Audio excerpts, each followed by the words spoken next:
Let's bring in Maximo Saldivar. He's the regional director for Latin America at the International Foundation for Electoral Systems. We're hearing now in the last hour a judge approving a request for an arrest warrant for the main opposition candidate there in Venezuela.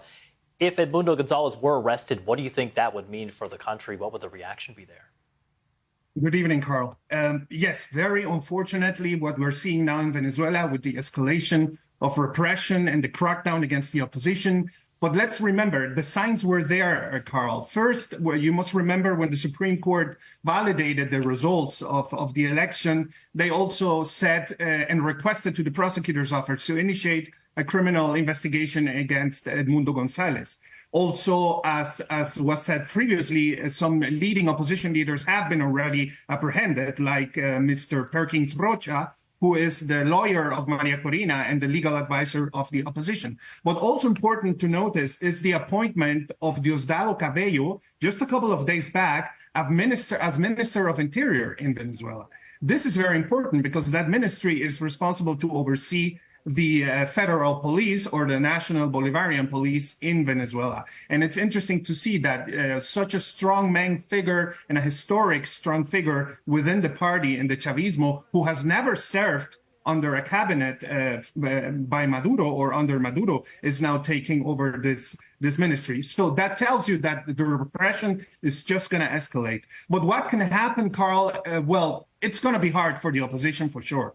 It's gonna be just another blow against the morale, against the organization. However, it can backfire because I think the more the repression is coming and targeting the leaders and the heads of the opposition, it could backfire to the government because it could unite the opposition and the citizens and the people even more stronger to the opposition and against the regime. How do you think Edmundo Gonzalez and, of course, the party's leader, Maria Corina Machado, might react to this?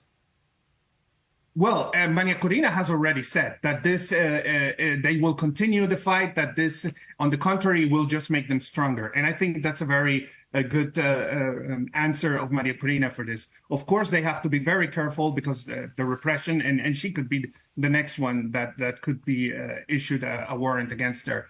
But I think this is very important for the world to see how the regime is cracking down on the opposition illegally, and that the world need to see this, Carl. And more actions need to be taken, more measures and more voices heard by the international community denouncing what the regime is doing. Yeah, do you think that this is now maybe a new strategy here from the Maduro regime? We'd seen, the police forces in the streets during those protests, but now it seems to be a legal process using the courts, using the government's institutions against the opposition.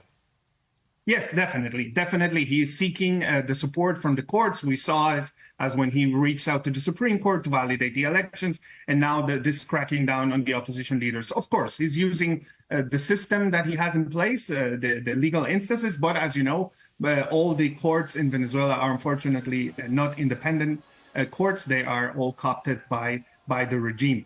And you did mention the crimes that Edmundo has been pointed out. You mentioned the usurpation of functions related to the website, as well as sabotaging electronic systems. But if you look closely at the warrant, it also mentioned instigations to disobedience and also conspiracy. So this is just going to get harder for the opposition for sure.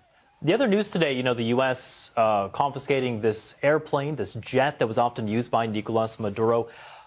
Beyond that, what can the United States do? What should international governments be doing here in response to this arrest warrant?